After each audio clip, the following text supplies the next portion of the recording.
Oi, gente, estamos com mais uma entrevista da série de entrevistas do Diário do Rio, com os candidatos para as eleições de 2022. Hoje a gente está recebendo o André Martins, que é candidato pelo PSB a deputado estadual. André é professor da Rede Estadual de Ensino desde 2001 e também professor da Rede Municipal de Ensino desde 2012. E, além disso, já foi também professor do CAP da UERJ e também do Colégio Pedro II, né, André? Prazer Isso. te receber aqui, seja bem-vindo. Obrigada por aceitar o nosso convite. Não, eu que agradeço. A gente tem pouco espaço, né? Por exemplo, durante a exibição dos programas eleitorais, eu só tive uma aparição até agora, e eu tenho gente observando o tempo todo, né? A gente tem mães, tias que ficam o dia todo vendo televisão e cobrando isso. Então, qualquer espaço que a gente consiga é bom, né? Como você Fora que o falou, espaço da televisão é um espaço muito pequeno, né? eu São gravei 3 segundos. programas, 8 segundos, 12 segundos e 24 segundos. Só apareceu de 8 segundos. Mas eu já esperava, né? Porque a primeira candidatura é uma coisa um pouco diferente, a nossa proposta. O partido aposta, mas nem tanto. Né? Vamos Sim. esperar para ver o que vai acontecer. Como você falou, eu trabalho na rede estadual, eu sou professor da rede estadual, sou professor de matemática, também na rede municipal.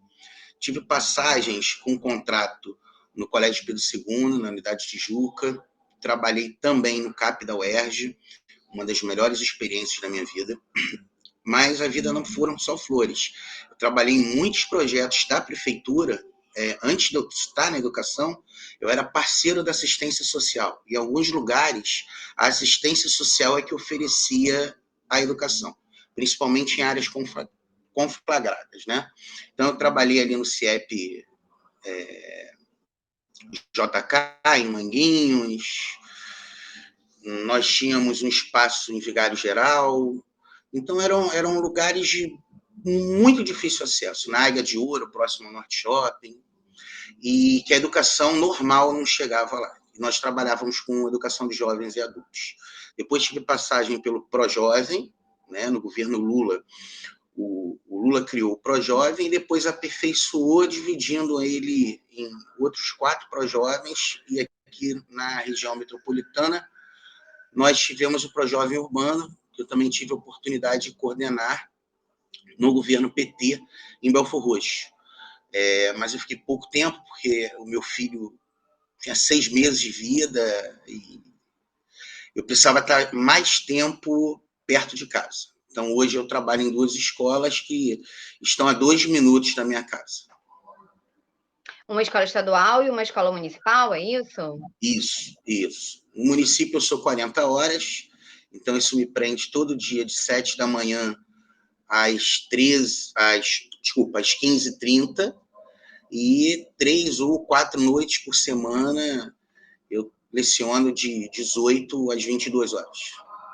Certo. Ainda bem É, que é perto de casa. a primeira pergunta que eu ia te fazer é justamente essa. Eu ia pedir para você se apresentar, você já se apresentou, então vou te pedir para falar um pouco das suas principais pautas. A gente já sabe que é educação, até por você ser professor, mas eu vou te dar esse espaço para você falar mais um pouco a respeito dessas principais bandeiras que você tem. Antes de tudo, eu vou falar do nosso coletivo, tá? Eu represento um grupo chamado Bancada Docente. Esse grupo foi reunido exatamente pela oportunidade que nós tínhamos no ano de 2020, que, diferente do que o governador alega, né, que não contratou professor porque não ia trabalhar, nós trabalhamos muito 2020, 2021, 2022 e 2023 vamos trabalhar mais ainda para poder sanar todos esses problemas que a pandemia nos trouxe, mas a pandemia nos fortaleceu na utilização de ferramentas tecnológicas. Então, primeiro, a partir de grupos de Facebook, nós começamos a encontrar muitas afinidades. E um amigo resolveu juntar mais algumas pessoas, né, que tinham o mesmo pensamento, e com isso nós fundamos o movimento Bancada Docente, que é um movimento que, como objetivo, fomentar candidaturas de profissionais de educação de chão de escola. A gente tem uma representação dentro da LERJ de alguns professores, mas são professores do ensino superior. Então, a realidade do ensino superior é muito distante da nossa realidade na rede estadual, e na rede municipal do Rio não é diferente, nas outras redes municipais que a gente tem no estado também não.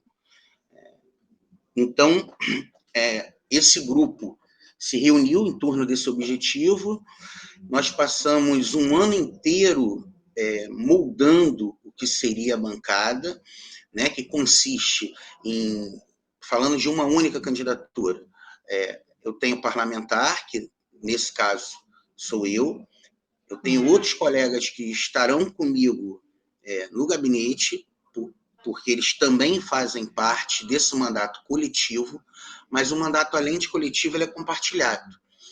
Os outros membros são efetivamente a nossa categoria. A nossa categoria estará junto determinando como o parlamentar, no caso eu, vou me posicionar no parlamento. A gente agora vai fazer o inverso. Muitas vezes a gente sabe como o parlamentar votou. Agora a gente vai inferir na decisão do parlamentar.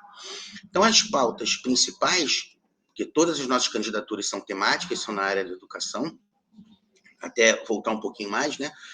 Desculpa, o movimento ele é pluripartidário, mas todas as candidaturas só encontraram eco em partidos de esquerda, né? Por uma questão filosófica. Os partidos de direita, eles têm, o projeto deles é sucatear o ensino público, então a gente não encontra espaço. Por mais que alguns colegas tenham algumas ideias próximas à direita, a gente não conseguiu partido de direita que pudesse dialogar com o nosso movimento. Então, de início, nós teríamos 4 candidaturas, uma no PDT, uma no PSOL, uma no PT e uma no PSB. A candidatura do PT, do PDT, que era a professora Márcia, era a única mulher que concorreria, ela acabou desistindo, então não chegou a ser efetivada.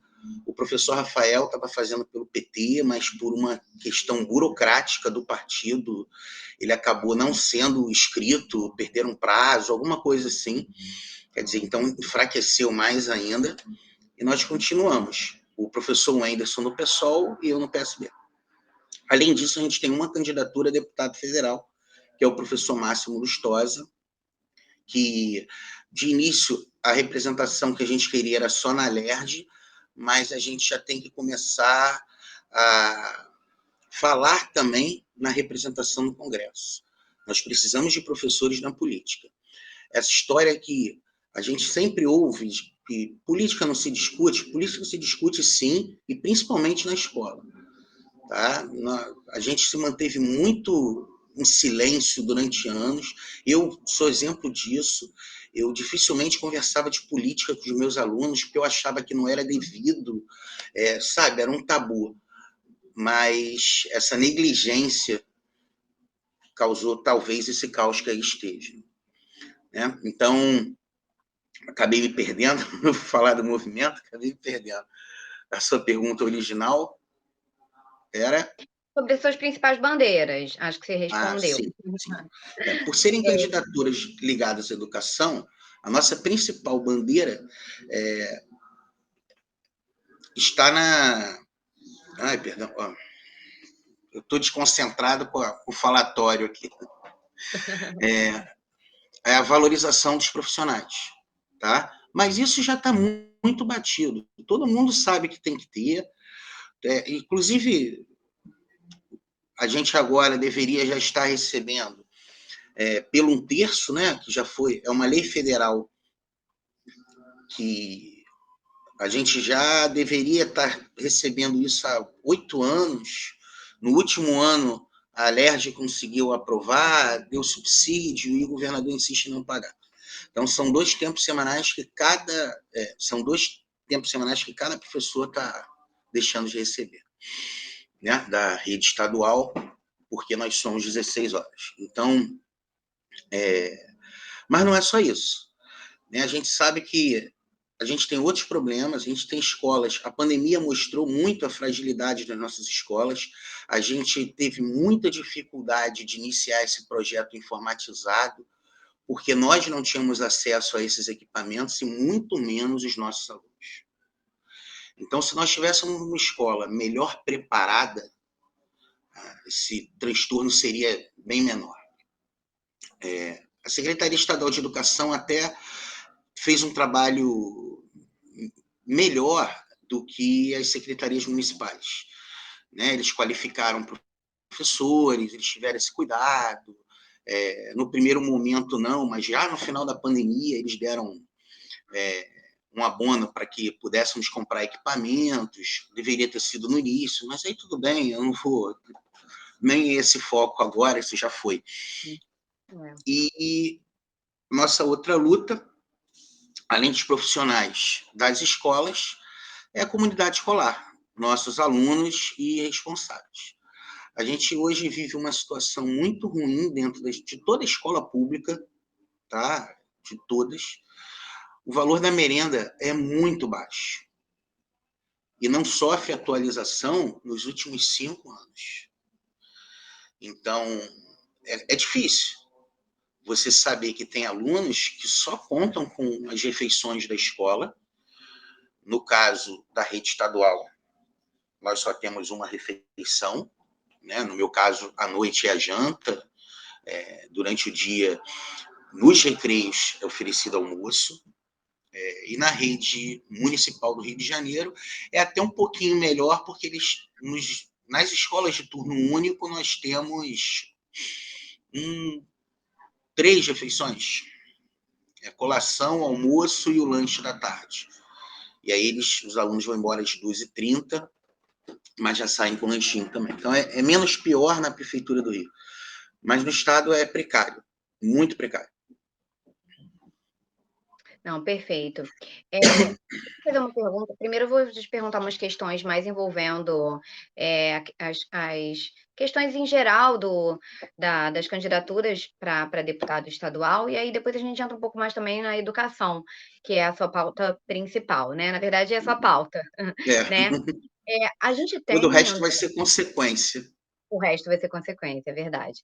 A gente tem, na verdade, uma questão muito, diferente em relação às eleições do legislativo e do executivo, né, em relação à importância que se dá, que a própria que os próprios eleitores costumam dar, né. Então eu queria te perguntar, como você entende, né, que é possível, e se é possível, mudar essa visão a respeito das eleições para o legislativo, que são tão ou mais importantes até do que a eleição para o executivo, já que uma coisa não funciona sem a outra, né? Infelizmente, a população realmente não entende, porque um local onde deveria ser discutido, que é a escola, ele é normalmente bombardeado com outras ideias, né? Escola sem partido, imputar a escola que a gente faz educação por gênero. Então, a gente está sempre tendo que lutar contra outras coisas e a gente não consegue, por exemplo, instruir nossos alunos para isso. Infelizmente, nesse mundo polarizado que a gente agora tem vivido, que não é só no Brasil, a gente vê essa polarização no mundo todo, está mais difícil ainda. Por quê? Algumas vezes, nessa escola que eu trabalho à noite, como eles são mais velhos, a educação de jovens e adultos, a gente consegue conversar. Mas, eventualmente, quando alguém é divergente, parte logo para agressão, não física, entendeu? Trazendo outras coisas, principalmente que eu estou falando aqui dessa questão desse evento, é um evento da igreja, que as pessoas misturam com política. Nós temos que falar de tudo, mas não misturar tudo. As coisas são bem distintas. Então, inevitavelmente, eu tenho alunos protestantes que aí vêm com outras pautas quando a gente vem falar de política. E eu não falo de política partidária, eu converso com os alunos da coisa em si.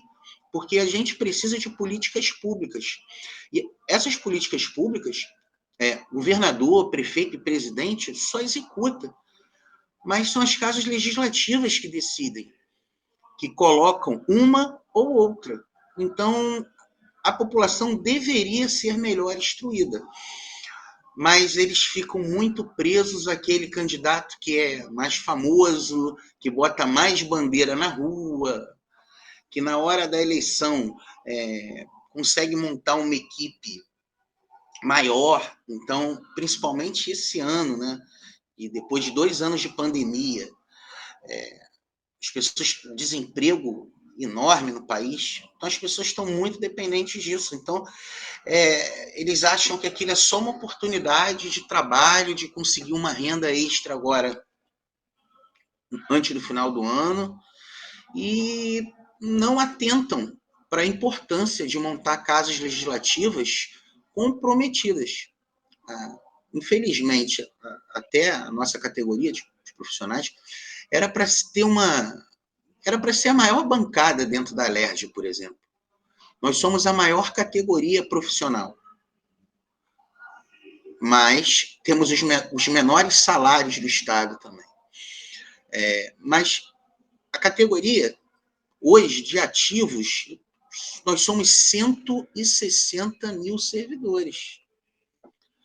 Se a gente fosse contar com o voto dos 160 mil servidores e seus parentes, nós colocaríamos 10 candidaturas para falar de educação, para tratar de educação. E a gente começa com educação, foi o que eu falei, todo o resto é consequência. Porque um povo educado, ele vai fazer questionamentos, não é gritar dentro de um posto de saúde, mas ele vai questionar, ele vai lutar por seus direitos.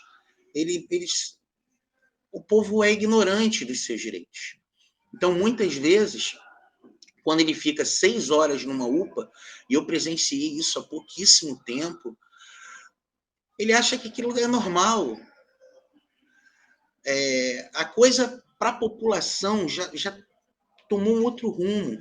Quer dizer, nós temos problemas no transporte público. As pessoas já estão acostumadas a andar em ônibus cheio, já não reclamam, aquilo já é normal. Quando não é normal. As pessoas instruídas, opa, peraí, não é assim, vamos forçar, tem que protestar, tem que se fazer presente, tem que se fazer representar. A bancada da bala faz isso muito bem. Nos últimos 2 anos, os policiais penais, militares e civis conseguiram tudo que queriam. Tiveram aumento real, ou reajuste inflacionário, por assim dizer, de 40%.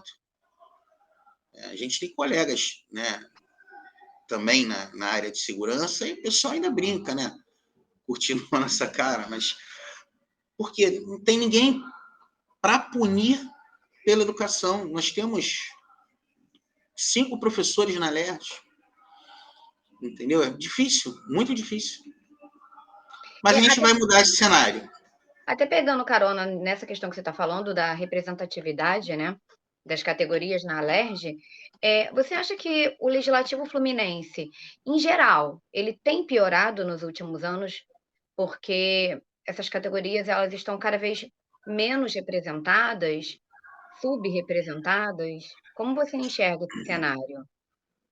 A gente tem visto piora, e também a perpetuação de alguns fios. Eu não vou citar nomes, mas a gente pega sobrenomes aí que são muito comuns na LERJ, vão passando de pai para filho, e ainda tem uma outra parcela que quer apenas o mandato para conseguir secretariar. Muitos fazem isso. A gente está vendo aí, são secretários municipais, estaduais, e alguns que pensam em ascender a ministérios. Eles vão só para conseguir, com certeza, o foro privilegiado, e depois alcançar outras coisas. Então, a gente tem visto a piora, né? Exatamente porque as cadeiras vão mudando. A gente tem pessoal que defende a bancada da bala, por exemplo, cresceu bastante. A bancada da Bíblia também. E quando a gente vai passar a ficha, não é tudo que a gente precisava, né? É que é complicado colocar nomes, mas a gente vê, tá a todo momento aí, candidaturas que acabam não se realizando por conta de problemas anteriores, envolvimentos ilícitos. Complicado, muito complicado. Principalmente essas duas bancadas, que têm se mostrado com mais força, né, e mais numerosas. Então, as outras acabam ficando bem enfraquecidas. Mas, novamente, se eu não pensasse que esse cenário pudesse ser mudado, eu não estaria apostando, né? Eu estou com, esse ano eu completo 48 anos. Era uma vontade, mas que muito jovial, né? Na época, ainda no ensino médio, né? Eu peguei a transição entre o ensino médio e o ensino superior, ainda fora colo. Tive a oportunidade de conhecer pessoas que hoje estão no cenário nacional da política, né? São meus contemporâneos, e eu achava isso legal, mas eu precisei desde cedo trabalhar, então eu não tinha muito tempo para isso. E esse tempo foi me dado justamente na pandemia, porque nós nos víamos online com os nossos alunos, então era fácil. Por exemplo, o nosso grupo, eu tenho gente de muitos locais do estado, não só do Grande Rio. O nosso grupo chegou a ter 30 pessoas no núcleo, né, e 250 pessoas no grupo de debate. Nós temos gente de todo o estado do Rio de Janeiro. A gente só não tem recurso para chegar e visitar todas essas pessoas, porque o quanto mais Você fala longe, mais caro fica. do projeto da bancada acadêmica, né? Isso, Docente, bancada docente. que tem Então a essa gente não quantidade tem de pessoas. recurso para ir tão longe, mas nós temos gente trabalhando conosco, praticamente todos os municípios do estado. Mas ainda é um projeto muito novo, um movimento muito novo. Talvez a gente não consiga tudo que a gente pretende agora, mas eu tenho esperança que pelo menos uma das nossas candidaturas consiga a cadeira. Eu vou até te pedir para você explicou mais ou menos como é que surgiu esse projeto da bancada acadêmica, né? Da docente, a mesma coisa Sem praticamente. problema. É, mas eu queria que você explicasse melhor para as pessoas, né, vocês representam professores, então, de todo o estado, como que vocês se dividem, né, e também a respeito da questão do mandato compartilhado, né, porque a sua Uhum. candidatura, como você explicou mais ou menos no começo, ela não é uma candidatura unitária, você não está sozinho, né. Caso você vença, as eleições, né, caso você seja eleito um dos deputados estaduais, como que isso funciona? Qual é a diferença? Não é muito comum ainda, né, para a sociedade, para as pessoas, para os eleitores. Então, explica mais ou menos para os eleitores o que que isso quer dizer, como que vocês pretendem trabalhar. Não é comum e ainda nem tem respaldo jurídico, né? Mas seria um acordo entre cavalheiros, né? As candidaturas coletivas, essas têm respaldo jurídico. Então, a gente já registrou, quando eu entrei no partido, eu já registrei ela como coletiva. Então, o meu CPF e é o meu rosto que aparece na urna. Mas eu tenho comigo mais 4 colegas que vão me ajudar a legislar diretamente. Não são assessores, não, são parlamentares com as mesmas responsabilidades que eu tenho. E essas As responsabilidades. decisões seriam tomadas entre vocês e não somente por você, né, é isso? Exatamente. Né? Na verdade, é, as representações, assim, na bancada, Hum. na plenária, só eu poderia representar. Mas eu preciso estar numa escola por algum motivo. Eu preciso fazer me representar em algum outro evento. Essas pessoas não são assessores. Eles têm a caneta na mão também. Apesar de Hum. eu precisar assinar, eles têm a caneta na mão. E tem todo o restante da nossa categoria, que são chamados por parlamentares. Isso não é inédito, existe um aplicativo para que em tempo real a gente possa captar essa intenção de voto, né? Então, hoje vamos votar um determinado assunto. E aí a gente coloca no aplicativo, todos serão sabedores, né? E vão opinar. E democraticamente, como a gente, nesses 2 anos, o grupo veio assim, muito democrático, né? Nós começamos no primeiro ano com 2 reuniões semanais, uma para falar de assuntos gerais e outra para montar um estatuto, né, de como as coisas iam acontecer, de qual seria a estrutura da bancada. E nesse meio tempo, nós tínhamos 30 pessoas no núcleo, divididas em alguns subgrupos, né? Nós temos uma galera que faz o marketing, porque uma campanha não dá para fazer sozinho. Apesar da minha campanha ser pequena e ser muito familiar, quer dizer, a minha filha é que dirige para a gente, para levar o pessoal para um lugar para outro, a minha esposa começa a montar a arte, aí nós temos o pessoal do grupo de marketing, que é os que fazem os compartilhados. A gente usa muito ferramenta na internet.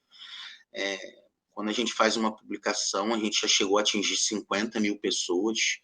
Então, se isso se transformar em visibilidade para as nossas campanhas, já é um sucesso, entendeu?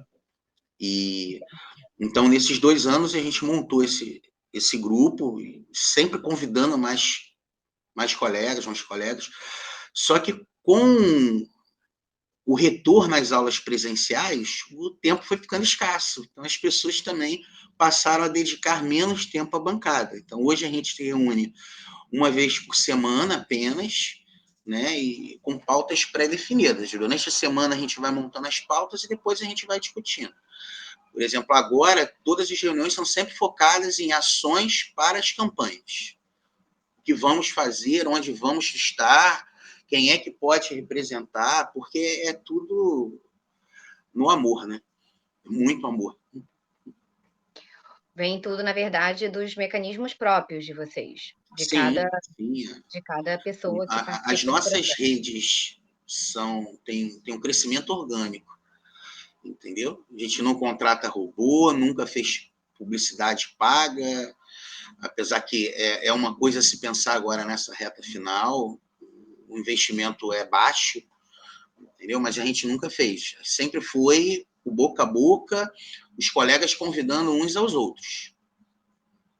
Certo. Voltando para essa questão mais geral a respeito do legislativo, quero saber de você, como que você acredita que o deputado estadual hoje, nesse cenário que a gente tem de Rio de Janeiro, do Brasil também, mas principalmente do Rio de Janeiro, sendo você deputado estadual, como deve atuar esse parlamentar?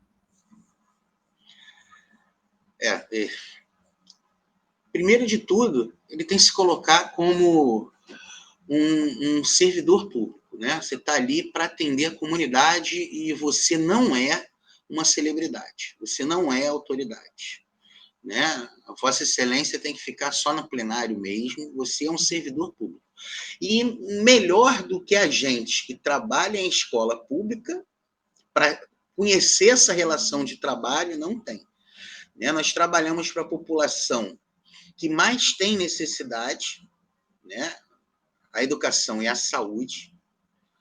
Então, as mazelas da sociedade passam pela gente muito próximos, e a maioria das vezes a gente tem que atuar para resolver esses problemas, indo além das nossas ossadas, né? Quantas vezes a gente resolve um problema que não tem nada a ver com escola, mas nós, professores, estamos lá dentro da saúde, eu também já presenciei.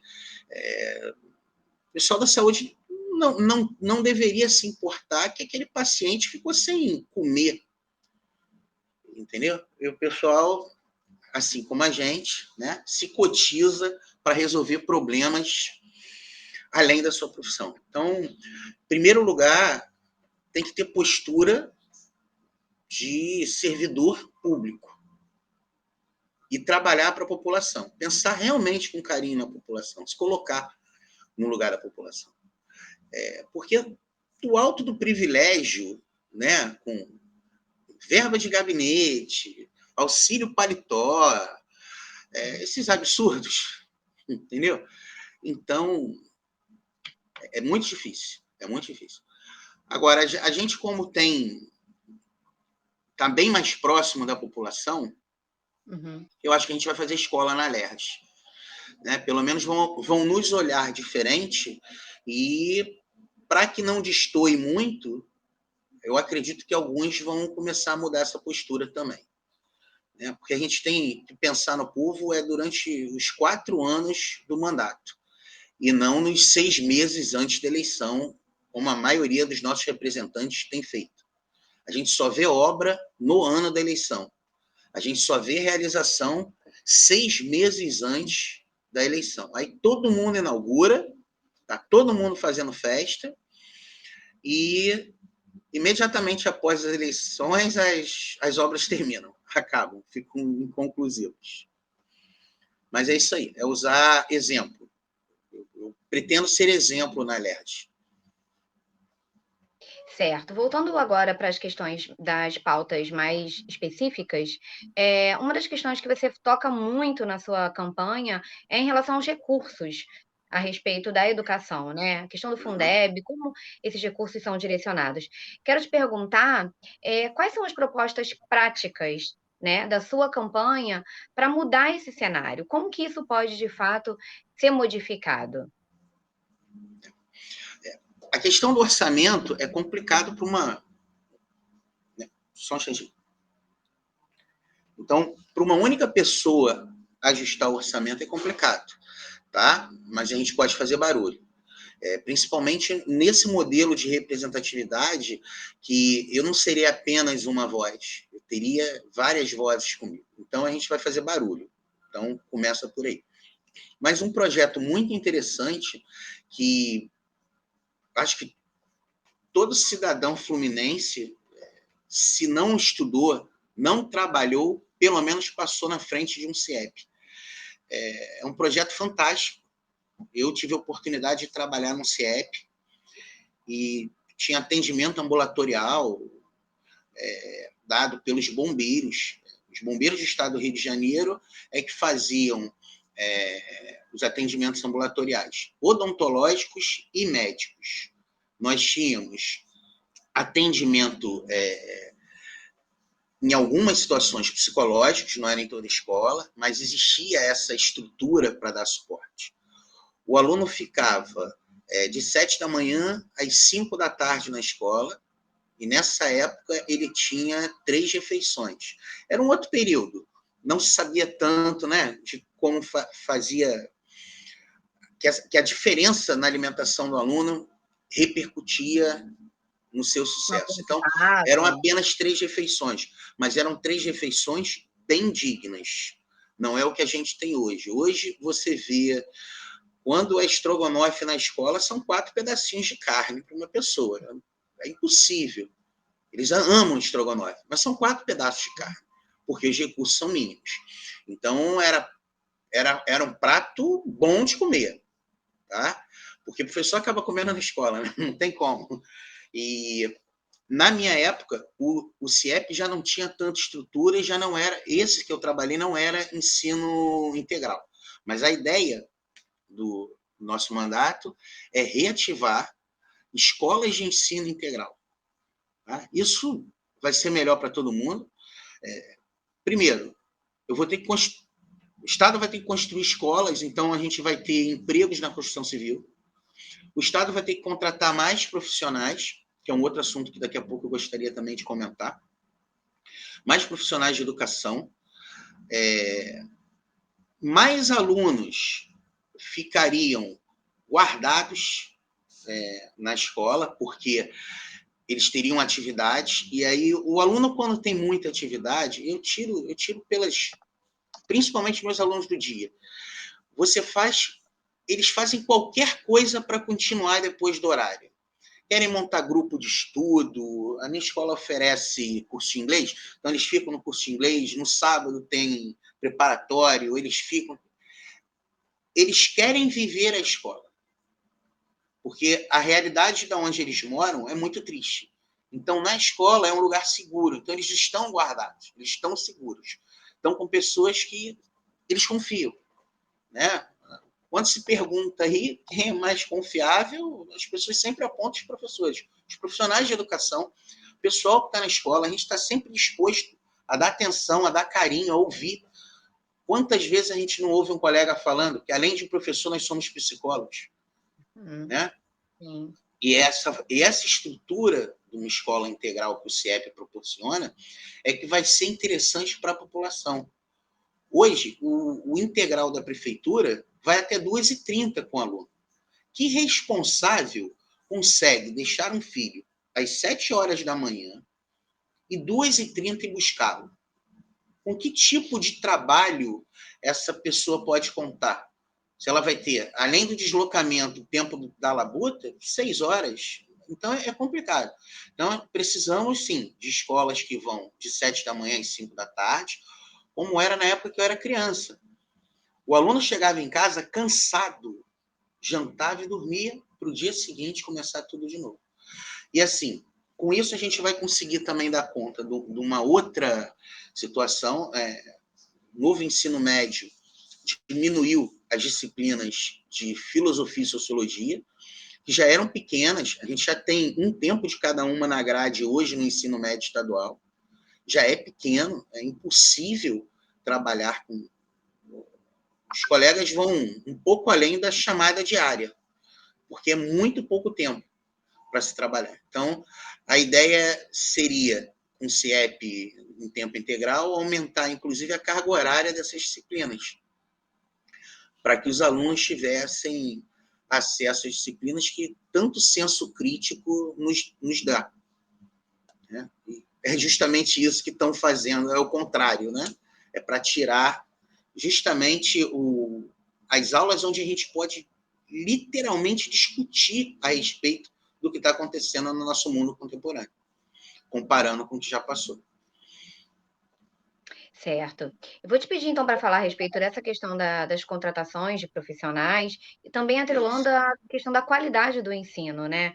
A gente ainda tem um problema também recorrente da qualidade do ensino público, falando de escolas estaduais e municipais, tirando as escolas especiais, Pedro II e afins, né. Então vou Uhum. te pedir para falar a respeito, como que é possível e se é possível, conseguir obter uma melhoria nessa qualidade de ensino, e se isso passa pela qualificação dos professores, pela contratação, a gente tem muitos alunos em tempos vagos ainda, isso é recorrente, né, é uma reclamação dos pais de alunos de escolas públicas. O que que pode ser feito nesse sentido, candidato? A questão de alunos sem professores é recorrente porque nós temos hoje 7.000 professores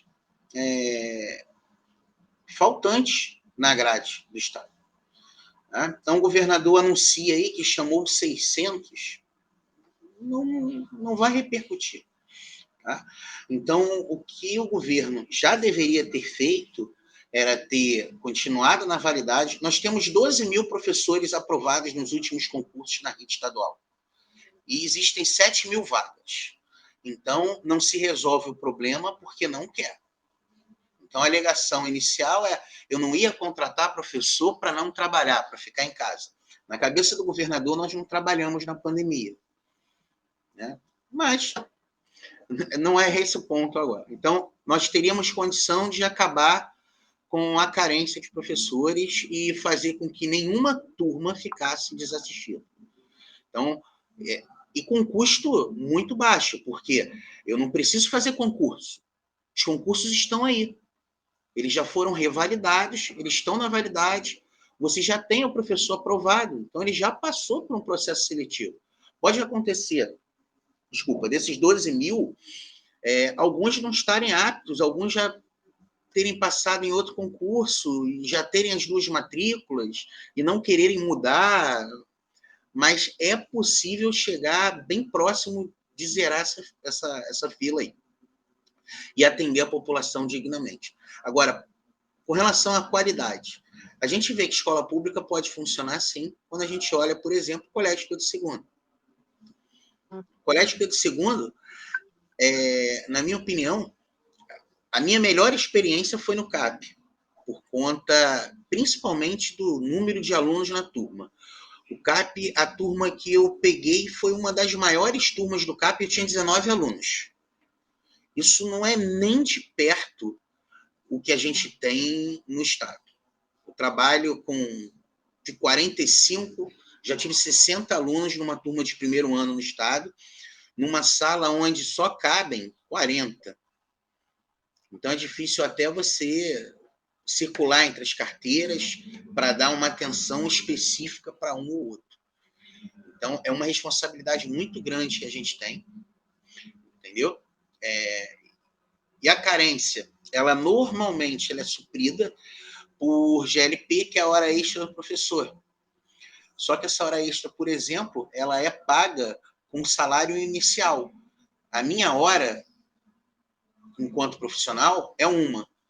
Na hora extra, todos nós recebemos aquele mínimo, muito pequenininho. Então, é uma luta que a gente tem também da hora extra ser paga em função do salário do profissional. É assim que funciona. Se todas as minhas vantagens e benefícios são calculadas percentualmente sobre o meu salário base, a hora extra também, como qualquer outro trabalhador no Brasil. A CLT resguarda esse direito e a gente não tem isso. Então, é possível. Escola pública funcionar bem é possível, mas a gente precisa de pelo menos 2 alicerces, né? É valorização profissional. Você tem valorização profissional dentro da rede federal. Se você tem uma pós-graduação, você recebe mais. Se você tem um mestrado, você recebe mais. Se você tem um doutorado, mais. Um pós-doutorado, mais. E assim sucessivamente. Na rede estadual, nós só temos um momento da vida onde a gente pode aumentar nossa qualificação. Se eu aumentar para o mestrado, depois eu não posso aumentar para o doutorado. Entendeu? E hoje, o que se paga no Estado para um mestre, R$ 300, para um doutor, mais R$ 500. E a nossa rede tem muito mestre e doutor. Eu acho que se a gente for levantar a estatística, nós temos mais mestres e doutores do que muitas faculdades privadas. Nós temos muitos mestres e doutores. Porque é uma maneira que nós, professores, temos de aumentar um pouco o salário, mas é muito pouco. No ensino federal, os diplomas realmente têm um peso muito grande no salário dos professores. Então, isso dá segurança, entendeu? A questão do ticket de alimentação, na prefeitura, R$ 12 por dia. No estado não chega a isso. Entendeu? Então, são essas pequenas coisas, que para a gente é pequena, mas deveriam ser grandes, que fazem diferença. O professor trabalha sem nenhuma segurança financeira, muitas vezes ele trabalha em locais onde o Estado não chega, a mão do Estado é a mão do professor, e por conta de tudo que vem acontecendo, a gente acaba não sendo tão respeitado e tão querido em algumas escolas. Então é complicado. E a outra é a estrutura, né? Realmente os prédios. Você vê, por exemplo, a escola que eu trabalho de manhã, ela sofreu um incêndio. Por quê? As escolas foram construídas num tempo onde nem ventiladores eram necessários em salas de aula. Nesse meio tempo, foram colocados ventiladores. Com a greve que a gente fez nos anos de 2012, 2013, nós conseguimos climatização nas escolas públicas, tanto no estado quanto na prefeitura do Rio. Aí foi um outro problema, as escolas não tinham capacidade para suprir esses aparelhos. Então, as escolas tiveram que se modernizar, mas sem infraestrutura.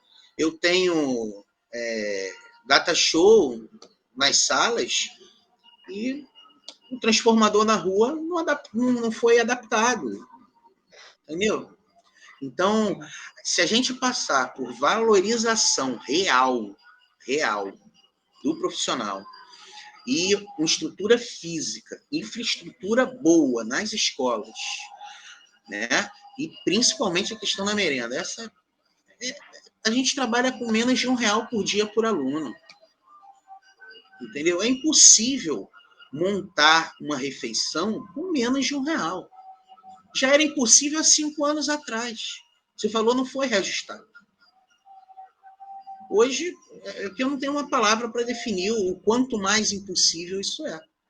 Entendeu? Mas a gente tem que, sabe, principalmente no Estado, que a gente tem um cardápio e a gente tenta segui-lo. Então, vai trabalhar com os produtos que estão na safra para ficar mais barato, com muita criatividade, porque, por exemplo, para a maioria dos meus alunos da noite, essa refeição é aquela sagrada. É o que vai fazer ele dormir sem fome. Né? Muitas escolas aí, as pessoas podem não conseguir chegar no horário da aula, mas ninguém falta o horário da merenda. Entendeu? E a gente vê muito isso. Sem contar que as comidas em escola são... Eu nunca trabalhei numa escola que a comida não fosse gostosa. Eu nunca ouvi na minha vida alguém falar assim, a comida é ruim. Nunca. Comida de escola normalmente é gostosa. Não sei se está ouvindo aí o barulho, foi porque o presidente chegou aqui atrás, então está tendo pró e contra. Manifestações pró e contra. A gente está chegando ao final da nossa entrevista, então eu vou te dar esse espaço final para você fazer suas considerações finais, né? E também para você falar para o eleitor, caso você seja eleito, caso você consiga ser eleito, o que o eleitor pode esperar do seu mandato? Primeiro, eu queria agradecer o espaço, foi muito bom. A primeira vez que eu dei entrevista, achei ótimo também, eu tinha muito medo. Apesar de eu ser professor, de eu falar em público, toda vez que é uma coisa diferente, vem aquele friozinho na barriga, né? Então, agora, as próximas, eu vou ter uma melhor desenvoltura. Mas eu gostei muito. Tá? A nossa candidatura tem um compromisso com a educação, mas não só com a educação, as outras questões também nós somos sensíveis, porque, antes de tudo, a gente é cidadão no nosso Estado, a gente sabe o que precisa, a gente já sabe o que deu errado, então a gente tem algumas ideias para poder dar certo.